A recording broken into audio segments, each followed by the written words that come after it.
Vande Utkala Janani. Thank you. Ramgopal ji की request है कि उनको फ्लाइट पकड़नी है, तो आप 5 मिनट आपका टाइम है, आप बोलिए।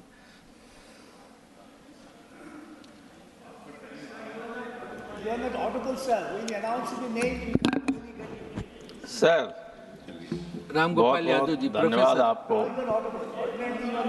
Okay mic. सर, धीरे से कही जाती है। बहुत धन्यवाद आपको। समय 5 मिनट है और मंत्रालय बहुत बड़ा है। मंत्रालय के कार्यक्रम पर चर्चा है। नहीं अलग से नहीं, अलग चाहिए नहीं, मैं शॉर्ट में ही कहूँगा।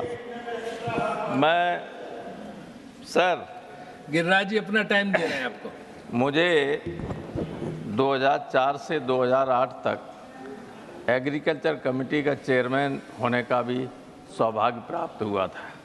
कुछ दिनों के लिए माननीय मौजूदा मंत्री जी उस वक्त उस कमेटी के चेयरमैन भी थे और स्वामीनाथन साहब तो थे ही, बाद में आ गए थे।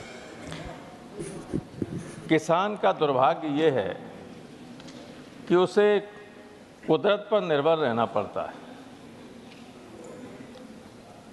कभी कभी फसल पकने को होती है, गेहूं खड़ा होता पकने को, ओले पड़ जाते, ख़त्म हो जाती। कभी बाढ़ आ जाती है तो धान और ये सब चले जाते हैं। वो किसी के हाथ में नहीं है, लेकिन जो प्रयास होने चाहिए, गवर्नमेंट को करने चाहिए, इन आपदाओं से बचने के लिए, उसके लिए क्या किया जा सकता है, इस पर अवश्य विचार होना चाहिए। पिछली बार, अब की बार इतनी ज़्यादा गर्मी पड़ी कि गेहूं जब पकने दाना पड़ रहा था, उस वक्त अत्यधिक गर्मी पड़ने की वजह से उसकी उपज 20 से 25% कम हो गई। आलू जब उसमें ग्रोथ होने को थी उसके फल में, तो अधिक गर्मी की वजह से वो ज़्यादा बढ़ ही नहीं पाया। अगर थोड़ा सा और बढ़ जाता तो 1.25 गुना ज़्यादा पैदावार होती। मैं उसका भुक्तभोगी हूँ, मैं अपनी खेती खुद देखता हूँ, इसलिए जानता हूँ। पिछली साल हमारी जितनी ज़मीन में 4000 बैग आलू हुआ था, अब की 3200 हुआ, केवल अधिक गर्मी की वजह से। अब इसको न तो सरकार रोक सकती है, न और कोई रोक सकता है, कुदरत की है। लेकिन ऐसी स्थिति में जो भाव मिलना चाहिए वो भाव नहीं मिल पाता है। आलू का तो कम हुआ पैदावार, तो भाव बढ़ गया, अब की तो घाटा नहीं हुआ। लेकिन इस वक्त मक्का हुई है बड़े पैमाने पर हमारे इलाके में। हमारी मक्का रखी हुई है, कोई खरीदने वाला नहीं। एमएसपी की बात छोड़िए, आपने तो 2200 रुपया के आसपास एमएसपी कर दिया है, लेकिन उसको लेने वाला नहीं। हम किसको दें? घर पर रखी हुई, उसमें डर ये लगा रहता है कि अधिक पानी बरसने में भीग जाएगी तो और ख़राब हो जाएगी, तब फिर और कोई नहीं लेगा आगे चल के। तो ये दिक्कतें हैं। एक मेरा सुझाव ये है कि आज भी आज़ादी के इतने दिनों बाद जो खेती है उसमें जोतने योग्य या खेती करने योग्य है, लगभग उतनी ही ज़मीन ऐसी है जो बंजर या रेविन्स के रूप में पड़ी हुई है। उसको खेती योग्य ज़मीन के लिए कन्वर्ट करने के लिए कि उसमें खेती हो सके, अगर किया जाए तो बहुत बड़े पैमाने पर किसानों को लाभ हो सकता है। और जो खेती जोती भी जाती है, बोई जाती है, उसमें इरिगेटेड जो है वो जितना बोई जाती है उसका लगभग 55% इरिगेटेड है, केवल 55%। अगर वो पूरी इरिगेटेड हो जाए तब भी हमारी पैदावार और ज़्यादा हो सकती है और किसान की आमदनी वास्तव में बढ़ सकती है। तो इसके लिए प्रयास होने चाहिए। और दूसरे जो देवगौड़ा साहब ने कहा था, एक्चुअली खेती और एनिमल हस्बेंड्री, फिशरीज, ये सब एक दूसरे से अभिन्न रूप से जुड़े हुए हैं। एग्रीकल्चर की जो प्रमुख हमारी फसलें हैं, गेहूं और धान, इससे जितना रेवेन्यू रिसीट होता है उससे ज़्यादा दूध, मांस और मछली से पैदा होता है। लेकिन उसकी तरफ उतना ध्यान जाता नहीं। और उससे भी ज़्यादा खराब स्थिति ये है कि जो फूड प्रोसेसिंग है, अब तो मंत्रालय ही अलग हो गया, लेकिन जितना महत्व उसको दिया जाना चाहिए उसको नहीं दिया जा रहा है। फूड प्रोसेसिंग सबसे ज़्यादा दुनिया में अभी भी ब्राज़ील में होता है, 80% के आसपास। कुछ साल पहले जब मैं इस कमेटी का चेयरमैन था, जब मैंने पता किया, तब केवल हिंदुस्तान में 1% होता था। तो हमारे जो फल हैं या सब्जियां हैं, जो पेरिसेबल वेजिटेबल्स हैं, वो लगभग 60,000 करोड़ रुपए के हर साल नष्ट हो जाते हैं, क्योंकि फूड प्रोसेसिंग का कोई भी प्रॉपर इंतजाम नहीं है। आलू के लिए केवल कोल्ड स्टोरेज हैं और किसी के लिए है नहीं। मैं जब संभल से लोकसभा का सदस्य था तो उस इलाके में टमाटर बहुत होता था। एक दिन मैं जा रहा था एक क्षेत्र में, तो सड़क के किनारे ट्रैक्टरों से लोग टमाटर को फेंक रहे थे, निकाल रहे थे। मैंने कहा ऐसा क्यों कर रहे हो साहब, कोई खरीदने वाला नहीं है और 2 दिन बाद सड़ जाए। तो फूड प्रोसेसिंग का अगर इंतजाम सही हो जाए तब भी किसानों का बहुत भला हो सकता है। खाद के जरिए या इनके जरिए एक एग्रीकल्चर की लिमिट है कि इससे ज़्यादा पर हेक्टेयर आप पैदा कर ही नहीं सकते हैं। ज़्यादा खाद डाल देंगे तो ज़मीन और बंजर हो जाएगी। लेकिन एनिमल हस्बेंड्री में कोई लिमिट नहीं, कोई लिमिट नहीं है। एक आदमी के पास 10 गायें हो सकती है, भैंसें हो सकती हैं, 100 भी हो सकती हैं।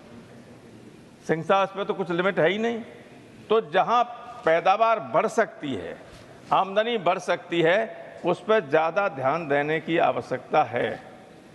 और ये जो खादें हैं, यूरिया वगैरह, इसका जो स्टैंडर्ड है यूज के, इतना प्रयोग किया जाना चाहिए, उससे बहुत ज़्यादा प्रयोग होने लगा है। आगे चल के खेती बंजर हो सकती है। और यही नहीं, एक बार पंजाब के किसानों के ब्लड सैंपल लिया गया तो उसमें परमिसिबल लिमिट से ज़्यादा यूरिया का अंश था, क्योंकि बहुत ज़्यादा मैन्योर और खाद का प्रयोग किया जा रहा था। तो इन सब का संतुलन बनाए रखने की आवश्यकता है। और सबसे बड़ा खतरा तो ये है कि पानी का स्तर इतना नीचे जा रहा है, अगर इसको न रोका गया तो फिर कुछ भी पैदा नहीं हो सकता है, कुछ भी नहीं हो सकता। फसल के लिए पानी नहीं मिलेगा, पीने के लिए पानी नहीं मिलेगा। दिल्ली में तो पीने के लिए पानी के लिए टैंकर से यूज करने पड़ रहे हैं। जितने तालाब थे सब पर कब्जा हो गया, जो पोखरें थी उन पर मकान बन गए, कॉलोनीज बना ली गई। वाटर जो जमीन है वो रिचार्ज नहीं हो पा रही है। और लोगों ने जहाँ पानी भरता था, अभी नाला वगैरह थे, तालाब थे बड़े बड़े, उनसे नाला निकाल के नदियों में डाल दिया। पानी जो बरसता है वो सीधा नदियों से होता हुआ समुद्र में चला जाता है, रुकता ही नहीं कहीं। इसका इंतजाम करिए माननीय कृषि मंत्री जी। कृषि मंत्री जी नहीं है तो लेबर मिनिस्टर बैठे हुए हैं। आप जो हैं पानी को, जमीन को रिचार्ज करने का इंतजाम कीजिए, वरना सारे ट्यूबवेल्स फेल हो जाएंगे, न खेती की सिंचाई की व्यवस्था होगी और न ये हैंडपंप लगते हैं पानी पीने के लिए, इनमें पानी निकलना बंद हो जाएगा, प्यासों मर जाएगा आदमी, पानी नहीं मिलेगा। तो मेरा आपसे अनुरोध है कि एमएसपी का जो मैं सहमत हूं जो इन्होंने कहा है, बहुत तथ्य, देखिए आलोचना की दृष्टि से नहीं, लेकिन जो चर्चा प्रारंभ की थी वो इतनी तथ्यात्मक बातें थीं, उसका जवाब आप लोगों के पास कुछ है नहीं।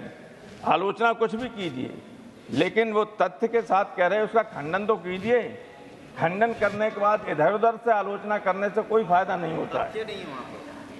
तो मैं तो ज़्यादा कुछ नहीं बोल रहा हूँ, सिर्फ यही कहता हूँ कि किसान को बचाने के लिए ज़मीन को पानी के रिचार्ज करने की व्यवस्था को रोकिए। जो तालाब बहरा कब्जा हो रहा, मैंने जल शक्ति मंत्रालय को चिट्ठी लिखी, उस वक्त थे शेखावत जी, कि हमारे यहाँ कुछ बहुत बड़े बड़े तालाब थे, जाने कहाँ से सर्दियों में चिड़ियाँ आती थी वहाँ, बैठती थीं, सब पे लोगों ने कब्जा कर लिया। मैंने लिखा कि इसको रोकिए। डीएम मैनपुरी को कहा, अब डिजिटल सेंस मालूम क्या हो गया है, कोई भी लेखपाल हमारी जमीन राजीव शुक्ला के नाम कर दे, राजीव शुक्ला के नाम मांडविया साहब के कर दे। कंप्यूटर से ऐसा सिस्टम हो गया है कि कुछ भी कर सकता है। तालाबों को कर दिया उन्होंने कि साहब इनकी पैतृक संपत्ति इतनी कीमती जमीन हो गई कि वो सब तालाबों पर कब्जा हो गए, कोई रोकने वाला नहीं। सिंह साहब, मैंने डीएम मैनपुरी से बार बार कहा, फिर मैं शेखावत जी को लिखा, शेखावत जी ने स्टेट गवर्नमेंट को लिखा, स्टेट गवर्नमेंट की तरफ से आया, बल्कि इन्हीं के पास से मेरे पास जवाब गया कि उत्तर प्रदेश का सिंचाई विभाग का ये काम है। तो मैं किससे प्रार्थना करूं? जब तालाब नहीं रहेंगे, पानी नहीं मिलेगा। राजस्थान वालों ने बहुत अच्छा काम किया है, पुराने तालाबों को सबको ठीक कर लिया, इसलिए हमारे यहाँ पानी तो खत्म होता जा रहा है, राजस्थान में उपलब्ध हो रहा है। बारिश का पानी रुक जाता है, हमारे यहाँ बारिश का पानी रोकने का कोई इंतजाम नहीं। इसलिए मैं माननीय मंत्री जी से अनुरोध करूंगा कि एक तो तालाबों को पुनर्जीवित करें, पानी को रोकने की कोशिश करें, अच्छे बीज सस्ते दामों पर मिले। बीज मैंने मक्का का बीज लिया 580 रुपया किलो, बोले कर्नाटक से आता है कोई बीज है, उसका नाम है, इतना महंगा बीज आता है। आलू रखने जाओ तो बीज इतना महंगा आता है कि अगर सस्ता हो जाए आलू तो आलू के बीज की कीमत के बराबर आलू नहीं होता। अब की बार तो कम हुआ तो आलू महंगा हो गया। तो धन्यवाद। इसलिए मेरा आपसे अनुरोध है कि किसानों अच्छा, को अपना टाइम देंगे आप? किसान केवल जो निर्भर टाइम देंगे रहता है अपना? आकाश पर, उसका कोई ऑल्टरनेटिव भी सोचिए। ऑल्टरनेटिव कोई, क्योंकि बहुत दिक्कत होती है, कोई ऐसी फसलें नहीं निकालिए, कोई ऐसे बीज निकालिए। मैंने तो उस वक्त भी ICR से कहा था, डायरेक्टर जनरल थे आपके ज़माने में ही आप थे तब, राय साहब मंगला जी, कि जब जहाँ पानी कम है तो ऐसे गेहूं की निकालिए जिसमें कम पानी पे भी गेहूं की पैदावार सही हो सके। धन्यवाद। खोज की है, बहुत सारी की हैं, लेट वैरायटी भी निकाली हैं। और अब अभी आप थे नहीं, मैंने कहा कि हमारी मक्का रखी हुई है, कोई खरीद ही नहीं रहा है। चलिए, बहुत धन्यवाद आपको, आपने बहुत टाइम दिया, आपके लिए बहुत बहुत धन्यवाद। धन्यवाद वाइस चेयरमैन।